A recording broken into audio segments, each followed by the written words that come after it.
कहते हैं हवस की भूख एक आग की तरह होती है। जब लग जाए तो जंगल की आग की तरह बढ़ती ही चली जाती है। मैं कोई रईस नवाब नहीं था, ना ही मेरे घर पैसों की कोई रेल पेल थी, लेकिन मेरे अंदाज बहुत ही अमीरों वाले थे। मुझे बस एक ही चीज की इच्छा होती थी और वो थी हसीन खूबसूरत औरत को देखना। कहना तो नहीं चाहिए, लेकिन खूबसूरत लड़कियों को देखकर मेरी आंखें किसी एक्सरे मशीन की तरह देखने लगती थीं। मेरी नज़र किसी तेज धार आरे की तरह से उनके पूरे शरीर पर घूमती रहती थीं। मेरी आंखें हवस की ऐसी तेजी लिए हुए होती थीं कि वो लड़की कांपने पर मजबूर हो जाती थी। मैं उनकी इस तरह की बदहवासी देखकर बहुत ही मजे उठाता था। जब मेरे जज्बात मेरे काबू से बाहर होते तो मैं उस लड़के के पास से यूं गुजरता कि कोई फासला न छोड़ता था। मैं देखने में एक खुशशक्ल नौजवान था। मेरा काम शादी ब्याह में मूवी बनाने का था। मेरा काम ही कुछ ऐसा था। हर रोज खूबसूरत सजी बनी लड़कियां मेरे कैमरे की शोभा बढ़ाती थीं। दुल्हन की मूवी बनाते हुए मैं क्या कुछ गुस्ताखियां उनसे नहीं करता था। कभी दुपट्टा पीछे कर देता, कभी अपने हाथों से उनके रेशमी बालों को आगे करता कि उनकी तस्वीर अच्छे अच्छे पोज ले सकूं, कभी उनकी कमर में हाथ डालकर उन्हें एक अदा के साथ खड़ा होना सिखाता था। इसी चक्कर में मैं उसके पति से पहले ही उस दुल्हन को हर जगह से छू चुका होता था। लेकिन अभी तक मेरी जिंदगी में हद बस छूने तक ही थी। शादी पर आने वाली खूबसूरत लड़कियों को मैं अपने कैमरे की आंख से देखता और तस्वीर की सूरत में कैमरे में फिक्स कर लेता। लेकिन एक दिन मेरा एक दोस्त मुझसे कहने लगा कि एक जगह वीडियो बनानी है और अगर तुम वो वीडियो बना दो तो लाखों कमाओगे। अपने दोस्त की बात मैंने हैरत से सुनी थी। भला ऐसी भी कौन सी वीडियो थी जिसके बनाने में मुझे लाखों मिल सकते थे। शादी के 4 घंटे की वीडियो बनाने के भी मुझे बस 10-12 हज़ार ही मिलते थे। मैंने अपने दोस्त से कहा कि मुझे ऐसा ही काम करना है जिसमें कि 1 घंटे की वीडियो से लाखों रुपये मेरे हाथों में आने लगें। मैं अपने घर का इकलौता सहारा था। मेरे पापा इस दुनिया से जा चुके थे। मैं ही अकेला कमाने वाला था। मेरी माँ मेरी बहन के लिए रिश्ता ढूंढ रही थी। एक बहन छोटी थी, वो कॉलेज में पढ़ती थी। उसकी पढ़ाई के लिए भी पैसों की ज़रूरत होती थी। मेरी दोनों ही बहनें बहुत ही खूबसूरत हैं, इसलिए उनके रिश्ते मिल जाना कोई मुश्किल काम नहीं था। मुश्किल तो बस यही था कि उनका दहेज बनाना था। मैंने इसलिए भी अपने दोस्त की ऑफर को स्वीकार कर लिया था कि एक वीडियो के लाखों मिल जाएंगे तो बहन का रिश्ता मिलते ही शादी कर दूंगा। जब तक दोनों बहनों की शादी नहीं हो जाती मेरी शादी का तो दूर दूर तक कोई चांस नजर नहीं आता था। मैं दूसरे ही दिन अपने दोस्त के साथ चला गया। वो एक बंगला था जो 2000 गज पर शानदार तरीके से बनाया हुआ था। मैं तो उसे बाहर से ही देखकर दंग सा रह गया था। चौकीदार ने दरवाजा खोला तो एक बड़ा सा बगीचा देखकर तो मेरी आंखें खुली की खुली रह गई थीं। तरह तरह के महंगे से महंगे फूलों से वो लॉन सजा हुआ था। सामने पार्किंग एरिया में थोड़ी थोड़ी दूर पर 3 गाड़ियां खड़ी हुई थीं। मैं फटी फटी आंखों से ये सब देख रहा था। मुझे लगा हो सकता है इस अमीर आदमी के घर कोई फंक्शन होगा, तभी तो वो मुझे एक वीडियो के लाखों देने को तैयार है। मैं अंदर ही अंदर बहुत खुश था। जब अंदर हॉल में दाखिल हुआ तो मेरे होश ही उड़ गए। सामने हॉल कोई शीश महल लग रहा था। यहाँ के फर्श, सामने रखे गुदगुदे सोफे और डेकोरेशन, हर चीज काबिले तारीफ थी। वहाँ की नौकरानी ने हमें सोफे पर बैठने के लिए कहा और कहने लगी कि मैं अभी मालकिन को बुलाकर लाती हूँ। मैं जैसे ही सोफे पर बैठा तो जरा सा अंदर को धंस गया था। क्या आरामदायक सोफा था।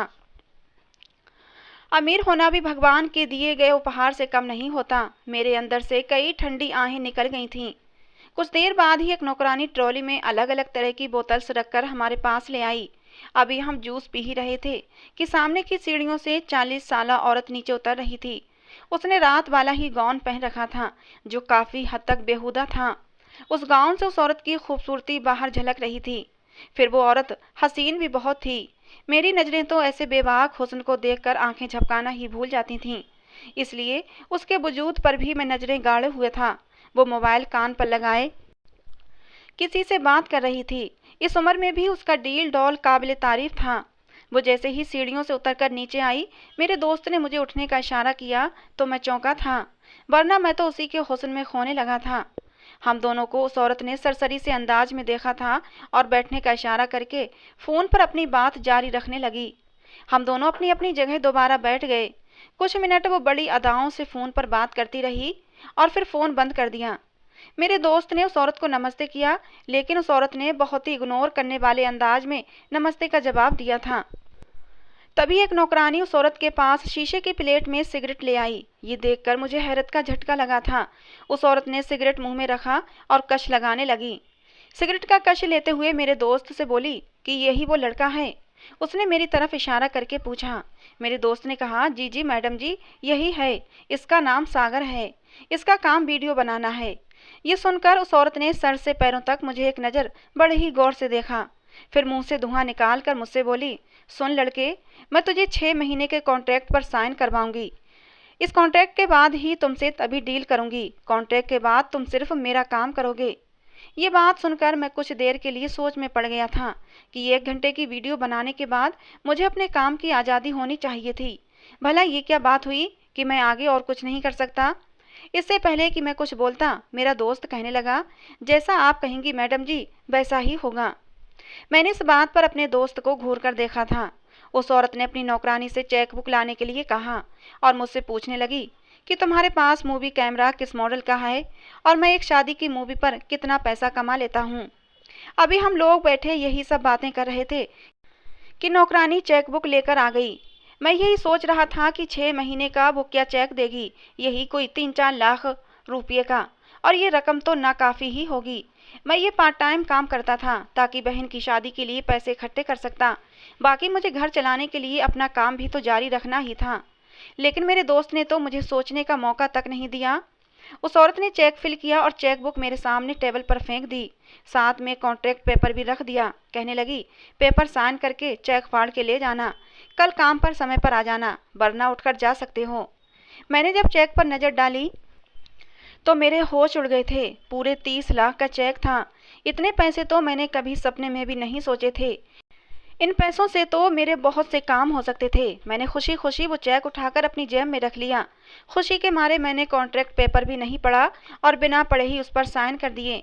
मैं तो इस कदर खुश था कि मेरे पैर ही ज़मीन पर नहीं टिक रहे थे। लेकिन मैं नहीं जानता था कि मैं किस तरह के दलदल में फंसने जा रहा हूँ। मैं तो उस समय खुद को हवाओं में उड़ता हुआ महसूस कर रहा था। अभी मेरी ये खुशी मुझसे संभली भी नहीं जा रही थी कि उस औरत ने कहा कि सुबह पहुँच जाना। मैं जब घर पहुँचा तो मेरी माँ का चेहरा खुशी से दमक रहा था। मुझे देखकर कहने लगी, सागर, तुम्हारी बड़ी बहन को जो लोग देखने आए थे वो पसंद कर चुके हैं। मैं सोच रही थी अच्छा रिश्ता रोज रोज नहीं आता, इसलिए रिश्ता तय कर लिया जाए। लेकिन समस्या ये है कि उन्हें शादी जल्दी चाहिए और हम तो अभी 6 महीने या फिर 1 साल तक शादी नहीं कर सकते। मैंने अपनी माँ की परेशानियों को 1 मिनट में ही हल कर दिया, क्योंकि मेरे पास अब सारी समस्याओं का हल मेरी जेब में मौजूद था। मैंने अपनी माँ से कहा, मेरी एक जगह डील हो गई है, मैं अब उनके कहने के अनुसार मूवी बनाने का काम करूँगा। इसलिए उन्होंने मुझे अच्छे खासे एडवांस में पैसे दे दिए हैं। आप दीदी का रिश्ता तय कर दें। मेरी माँ खुश हो गई, लेकिन अब तक उस मैडम ने मुझे ये नहीं बताया था कि मुझे काम क्या करना है। रात को सोते समय मैं ये सोचने लगा कि उस औरत का ऐसा भी क्या काम हो सकता है कि रोज़ की 1 घंटे की वीडियो का वो मुझे 30 लाख दे रही है, और ये 30 लाख भी 6 महीने का एडवांस नहीं है, बल्कि कुछ ही एडवांस है। बाकी वो मुझे और भी देती रहेगी। रात भर मैं यही सब कुछ सोचते हुए सो गया कि आखिर ऐसी भी क्या वीडियो जिसके पैसे इतने ज़्यादा हैं, और इसके अलावा और भी पैसे मुझे देने को तैयार थी। सुबह मेरी आंख देर से खुली। मैं जल्दी से तैयार होकर चेकबुक को अपनी जेब में डाला और अकाउंट में डलवाने के लिए चल दिया, और फिर उस मैडम के घर चला गया। इस बार वो पैंट शर्ट पहने हुए बिल्कुल तैयार खड़ी थी, जैसे कहीं जाने वाली हो। मुझे देखा और उसने अपनी एक गुस्सीली नज़र मुझ पर डाली, फिर अपनी घड़ी पर डाली और मुझसे कहने लगी, आज पूरे आधा घंटा लेट हो। मैं शर्मिंदा सा हुआ था। आज मेरा पहला दिन था और मैं पहले ही दिन देर से पहुंचा था। खैर, वो मुझे अपने साथ गाड़ी में बिठाकर एक फ्लैट में ले गई, जो अंदर से बिल्कुल स्टूडियो की तरह बना हुआ था। मुझे लगा शायद वो मॉडलिंग करवाती है और मुझे मॉडल की तस्वीर और मूवी बनवाएगी। वो मुझे एक कमरे में ले गई, जहाँ का मंजर देखकर मेरे होश ही उड़ गए थे। बेशक मैं मूवी मेकर था, शादियों की मूवी बनाता था, लेकिन मैंने कभी ऐसा काम भी नहीं किया था। जो मंजर मैं कमरे में देख रहा था, मैं फ़ौरन से कमरे से बाहर निकल गया। मुझ पर बदहवासी सी छाने लगी थी। वो औरत भी गुस्से से बाहर निकली थी और मुझसे कहने लगी, तुम बाहर क्यों आए हो? मैंने कहा, मैं ये काम नहीं कर सकता। मेरी बात पर उसने मुझे यूं देखा जैसे नज़रों ही नज़रों में मुझे खा जाएगी। कहने लगी, तुमने कॉन्ट्रैक्ट पर साइन किया है, अगर तुम अपनी बात से मुकरे तो 30 लाख से डबल पैसे देने पड़ेंगे। मैं उस औरत की शक्ल देखने लगा। मुझे ये मालूम नहीं था कि कॉन्ट्रैक्ट पेपर पर लिखा क्या है।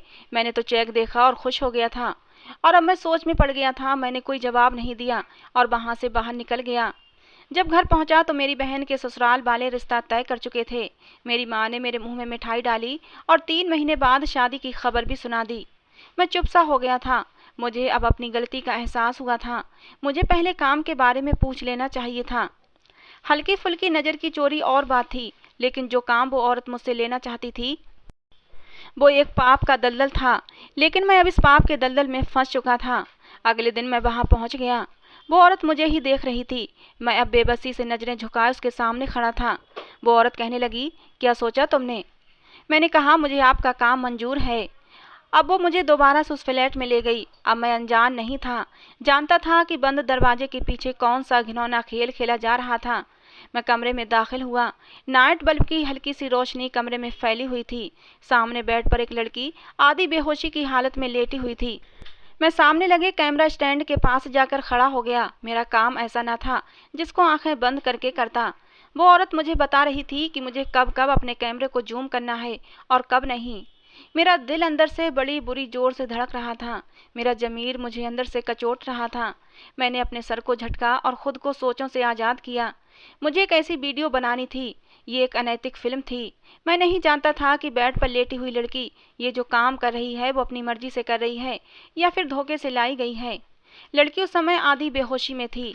उस समय उस कमरे में 3 मर्द मौजूद थे जिन्होंने उस लड़की के साथ वीडियो बनवानी थी और मुझे वो वीडियो कैमरे में बनानी थी।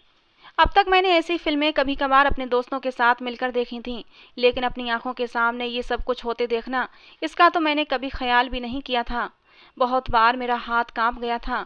मेरा दिल मुझे अंदर ही अंदर कचोट रहा था कि ये बहुत ही गलत काम है। वो लड़की आधी बेहोशी में भी अपना आप छुड़ाने की कोशिश कर रही थी। रो रही थी कि मुझे छोड़ दो, भगवान के लिए मुझे छोड़ दो। 2 घंटे के बाद मैं कमरे से बाहर निकल गया। मेरी हालत ऐसी थी कि मैं पसीने से भीगा हुआ था। मेरा पूरा शरीर कांप रहा था। पहली बार मैंने ये सब अपनी आंखों से होते देखा था। मैं फौरन से वहां से बाहर निकला और अपने घर चला गया। न मुझसे ठीक से खाना खाया गया, ना ही मैं सो सका। आंखें बंद करता तो उस लड़की की तकलीफ भरी सिसकियां मेरे कानों में गूंजने लगती। मेरी आंखों के सामने वही मंजर घूमने लगता और मैं उठकर बैठ जाता। लेकिन फिर ये हालत भी मुझ पर कुछ ही दिन रही थी। धीरे धीरे मैं शायद इस पाप का आदी होने लगा था। मेरे हाथों में अब कपकपाहट नहीं होती थी। मैं अब मूवी बनाते हुए घबराता नहीं था। या यूं समझना चाहिए कि पाप की काली स्याही ने मेरे दिल को भी काला करना शुरू कर दिया था। अब जो मेरी हालत थी, अपनी इस हालत पर से मैं हैरान होता था, क्योंकि अब मेरे अंदर भी शैतानी ख्यालात जन्म लेने लगे थे। मैं अब लड़कियों की सिसकियों से मजा उठाने लगा था। जब भी मैं वीडियो बनाता तो मेरे खुद के जज्बात बेकाबू होने लगते थे। एक बार जब मैं कमरे में दाखिल हुआ तो वहाँ एक लड़की लेटी हुई थी, लेकिन उस लड़की का पूरा शरीर अभी पूरा ढका हुआ था। चेहरे पर भी मास्क लगा हुआ था। ये काम करते करते मैं इतना तो समझ चुका था कि वो लड़कियां ज़्यादातर कॉलेज की होती हैं, जिन्हें प्यार के जाल में फंसाकर इस मैडम की टीम के लड़के यहाँ लेकर आते हैं। फिर उनकी ऐसी वीडियो बनाकर उन्हें ब्लैकमेल करके उनसे पैसे कमाए जाते थे। पहली वीडियो लड़की की जो बनाई जाती थी उसमें लड़की का चेहरा साफ दिखाया जाता था और इसी वीडियो को उस लड़की को दिखाया जाता था और उसे ब्लैकमेल किया जाता था। वो लड़की मजबूर होकर और भी वीडियो बनवाती थी, लेकिन और वीडियो में लड़की के चेहरे को ब्लर कर दिया जाता था। लड़की के चेहरे वाली वीडियो को सेव करके रखा जाता था ताकि कभी फ्यूचर में अगर लड़की इस काम को करने से मना करे तो उस लड़की को ये वीडियो दिखा सकें और उसे ब्लैकमेल कर सकें। उस औरत के इस फ्लैट के अलावा और भी कई फ्लैट थे जिसमें ये काम हो रहे थे। जब लड़कियों को ब्लैकमेल किया जाता था तो वो मजबूर हो जाती थीं और फिर इन लोगों के इशारों पर नाचने लगती थीं और सब कुछ करने के लिए तैयार हो जाती थीं। मैं जब उस लड़की के हाथों की तरफ देखा तो वो सफ़ेद दूधिया रंगत के थे और हुस्न तो मेरी कमजोरी थी। जब वो मैडम अंदर आई तो मैंने कहा, इस लड़की के साथ मैं भी अपनी कुछ मनमर्जी करना चाहता हूँ। मेरी बात पर पहले तो उस औरत ने मुझे हैरत से देखा, फिर मुस्कुराने लगी, कहने लगी, ठीक है, मुझे कोई ऐतराज़ नहीं है। वो लड़की सचमुच बहुत खूबसूरत थी। मैंने कमरे का गेट बंद कर लिया और पहली बार मैंने उस लड़की के साथ पूरे 2 घंटे गुजारे और मुझे अपने इस काम पर कोई अफसोस भी नहीं था। और फिर तो जैसे मुझे इस पाप की आदत सी होने लगी थी। मेरी बहन की शादी भी सर पर आ चुकी थी और मैंने अपनी बहन की शादी बहुत ही धूमधाम से की थी। मेरी माँ खुद हैरान थी कि मेरे पास इतने पैसे आए कहाँ से, शादी में आई एक लड़की पर मेरी निगाह पड़ी तो मैं अपनी जगह पर जम सा गया था। इस शादी के दौरान मैंने उस लड़की को देखा जिसके साथ मैंने उस रात 2 घंटे गुजारे थे। ये लड़की अब उस औरत के लिए काम कर रही थी, लेकिन यहाँ तो वो बहुत ही शरीफ नजर आ रही थी। सभ्य तरीके से कपड़े पहने हुए, ऐसा लग रहा था किसी शरीफ खानदान की थी। मैंने दिल में कह कहा लगाया और जानबूझकर उसके पास चला गया। वो मुझे देखकर कुछ नर्वस सी हो गई थी, इसलिए वहां से कतराकर गुजरने लगी। जब मेरी बहन की सास ने उसे नाम से पुकारा तो मैं चकरा कर रह गया था। जब मुझे मालूम हुआ कि ये तो लड़की मेरी बहन की ननद थी। जितना वो मुझे देखकर बदहवास हुई थी, उतना ही मैं उसको देखकर घबराया गया था। वो ये तो नहीं जानती थी कि पहली बार उसकी इज्जत को किसने तार तार किया था, क्योंकि ब्लैकमेल करने वाली लड़कियों में मर्दों की शक्ल को ब्लर कर दिया जाता था। बस लड़कियों के चेहरे साफ दिखाई देते थे। वो बस मुझे इसलिए जानती थी क्योंकि उसकी कई वीडियो मैं उसके होशो हवास में बना चुका था। उस समय अपनी बहन की ननद को देखकर मेरी हालत इसलिए भी गैर होने लगी थी कि मेरी माँ ने कुछ दिन पहले ही मुझसे कहा था कि उन्हें मेरी बहन की ननद बहुत पसंद है। वो बहुत ही खूबसूरत है और मैं उस लड़की का रिश्ता तुम्हारे लिए मांगना चाहती हूँ। मैंने भी कह दिया था कि ठीक है, आपको पसंद है तो मांग लें। और मेरी माँ उस लड़की से मेरा रिश्ता तय भी कर चुकी थी। मैं उन दिनों अपने काम में बहुत बिजी था, इसलिए इस बात पर ध्यान नहीं दिया था और उसकी लड़की की तस्वीर भी नहीं देखी थी कि वो कैसी है। और अब उसे अपने सामने देखकर मेरी हालत ख़राब थी। मैं ऐसी लड़की से शादी कैसे कर सकता था जिसके ऐसे बेहुदा वीडियो मैं खुद बना चुका था। मैं क्यों ऐसी बदकिरदार लड़की को अपनी पत्नी बनाता। मर्द चाहे खुद 100 जगह मुंह मार ले, लेकिन अपनी पत्नी उसे पवित्र और अनछुई चाहिए। अभी मैं इसी उलझन का शिकार था जब मेरी माँ ने मेरा हाथ पकड़ा और उस लड़की के साथ ले जाकर बिठा दिया। जिस कदर मैं बदहवास था, उतना ही वो भी बदहवासी का शिकार थी। मेरी माँ ने कहा, चलो अब तुम भी नेहा के हाथ में अंगूठी पहना दो। मेरी माँ ने मेरे हाथ में सोने की अंगूठी की डिबिया पकड़ा दी। मैं ये सोच रहा था कि अब क्या करूं। अगर वो मेरी बहन की ननद ना होती तो इस समय मैं वहां से उठकर चला जाता, लेकिन अभी तो मेरी बहन के फेरे होने बाकी थे। तय यही हुआ था कि पहले मेरी मंगनी उस लड़की से होगी और उसके बाद मेरी बहन के फेरे होंगे। एक मर्द होते हुए भी अंगूठी पहनाते हुए मेरे हाथ कांप रहे थे। उसका हाथ मुझे अपने हाथ में आग के गोले की तरह लग रहा था। मैंने अंगूठी पहनाई और वहां से उठकर खड़ा हो गया। अपनी बहन की शादी मैंने किस दिल से देखी थी ये मैं ही जानता था। पूरी रात मैं सो नहीं पाया था। अब तक न जाने कितनी लड़कों के साथ वो लड़की मुंह काला कर चुकी थी। मैं भला कैसे आंखों देखी मक्खी निगल सकता था। मैं अब ये सोच रहा था कि इनकार कैसे करूं। मेरे इनकार का मतलब था मेरी बहन की तलाक, जिसे अभी ससुराल में गए हुए 24 घंटे भी नहीं हुए थे। और अगर मैं उस लड़की की असलियत सबके सामने बयान करके उससे रिश्ता ख़त्म भी करता तो मेरी असलियत भी सबके सामने आ जानी थी कि मैं किस हराम की कमाई को अपने घर ला रहा हूँ। कुछ दिन बाद उस फ्लैट में मेरा सामना उस लड़की से हो गया। वो नज़र चुराकर मुझसे जाने लगी, लेकिन मैं उसके सामने खड़ा हो गया। मैंने कहा, कमरे में चलो, मुझसे तुमसे बात करनी है। मैंने ये कहकर उसकी बात भी नहीं सुनी और उसका हाथ पकड़कर उसे खाली कमरे में ले जाकर दरवाज़ा बंद कर लिया और उसे नफरत से उसका हाथ झटक दिया कि वो मुझे हैरत से देखने लगी। मैंने कहा, तुम जानती हो कि तुम क्या हो? अगर तुम मुझसे ये उम्मीद रखती हो कि मैं तुम्हें अपनी पत्नी बनाऊंगा तो ये तुम्हारी गलतफहमी है। मैं तुम जैसी वैश्या को कभी इज्जत नहीं दूंगा, इसलिए इस मंगनी को जितना जल्दी हो सके तोड़ दो। मुझे अपनी पत्नी पाक, साफ और पवित्र चाहिए, तुम जैसी जिस्म फरोश करने वाली नहीं। मेरे अंदर जितनी भी कड़वाहट थी वो मैं निकाल चुका था। वो कुछ भी नहीं बोली और कमरे से बाहर निकल गई। उसी शाम मेरी बहन की सास का फ़ोन मेरी माँ को आ गया। वो रोते हुए माफ़ी मांगने लगी कि मेरी बेटी ये शादी नहीं करना चाहती, उसे कोई और पसंद है। मेरी बेटी ने तो मुझे शर्मिंदा करके रख दिया है। मेरी माँ परेशान थी, लेकिन मैं बहुत खुश था कि अच्छा हुआ जान छूटी। उसके बाद उस लड़की से मेरा सामना भी होता तो वो नज़र चुराकर चली जाती और मैं भी अब बहुत ही सुकून से हो चुका था। एक दिन एक नई लड़की लाई गई थी और उसका वीडियो मुझे बनाना था। मुझे जल्दी ही काम पर पहुंचना था। मैडम ने मुझे फ़ोन कर दिया था कि जल्दी ही आ जाओ। मैं जल्दी से अपने काम पर पहुंचा, अपना कैमरा वगैरह तैयार किया। कमरे में पहुंचा तो बेड पर एक लड़की लेटी हुई थी। वो लड़की कुर्ती और जीन्स में थी। चेहरे पर एक मास्क लगा हुआ था। मैं समझ गया ये कोई कॉलेज की लड़की है जिसे यहाँ पर लाया गया है। उस लड़की के हाथ पैरों को देखकर लग रहा था वो बहुत ही सुंदर है। थोड़ी देर में मैडम भी अंदर आई और मुझसे कहने लगी, जिस लड़के को उस लड़की के साथ वीडियो बनवानी थी वो जा चुका है, क्योंकि उसकी माँ बीमार थी, इसलिए आज तुम इस लड़की के साथ वीडियो बनाओगे।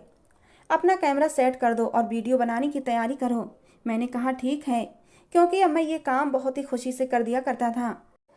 मैडम अपना हुक्म सुनाकर जा चुकी थी। मैंने कमरा बंद किया और अपना कैमरा सेट कर दिया और उस लड़की के पास जाकर खड़ा हो गया। सबसे पहले मैंने उस लड़की को दुपट्टे से आज़ाद किया था। उसके बाद मैं उसके चेहरे से मास्क हटाने लगा कि तभी कमरे का दरवाज़ा इतनी ज़ोर से खटका कि मैं घबरा गया। मैंने दरवाज़ा खोला तो वही लड़की मेरे सामने खड़ी थी। कहने लगी, वो मैडम और उसकी टीम का लड़का वापस आ गए हैं। मेरी बात गौर से सुनो।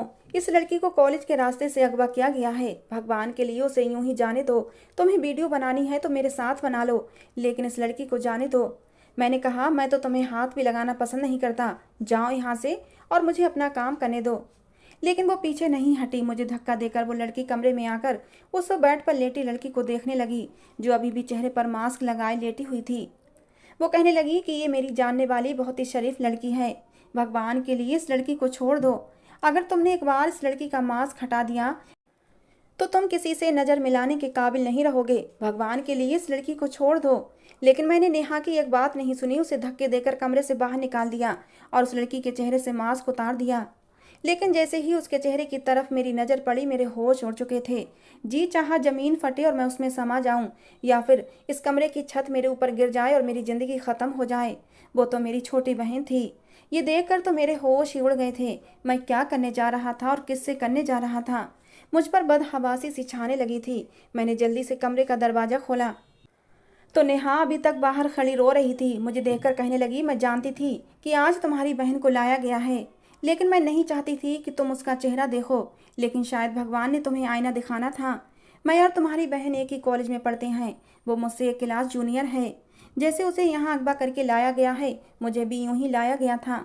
लेकिन मुझे बर्बाद कर दिया गया और मुझे ब्लैकमेल करके मुझसे ये काम लिया जाता है। पता नहीं वो क्रूर कौन था जिसने पहली बार मेरी इज्जत, उसका दिल क्यों नहीं कांपा ये काम करते हुए।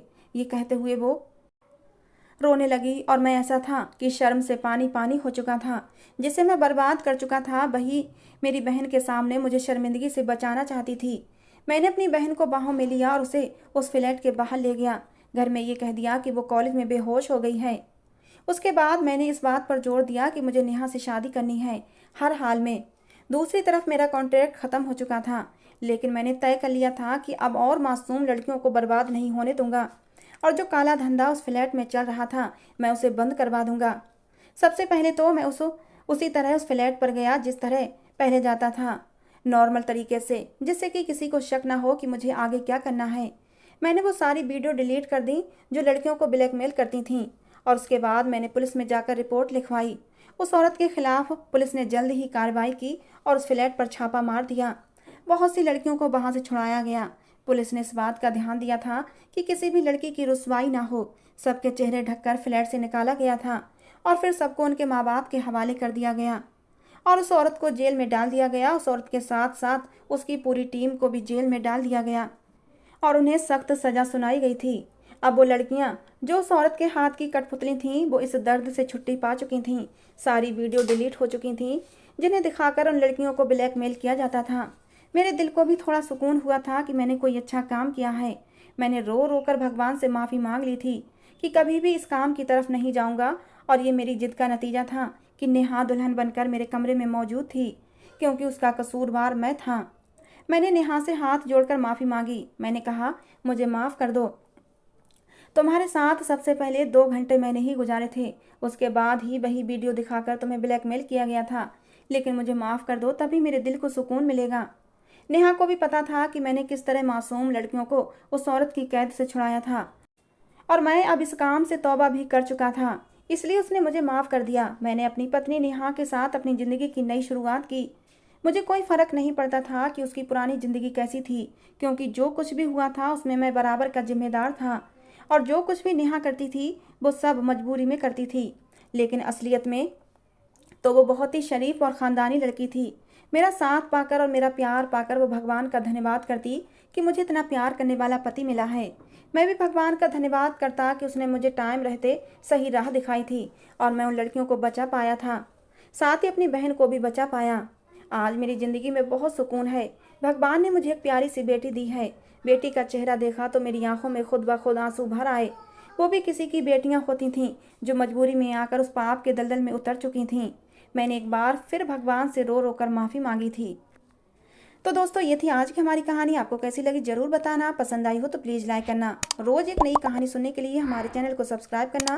कहानी को अंत तक सुनने के लिए आप लोगों का बहुत बहुत धन्यवाद दोस्तों। मिलते हैं अगली किसी नई कहानी के साथ।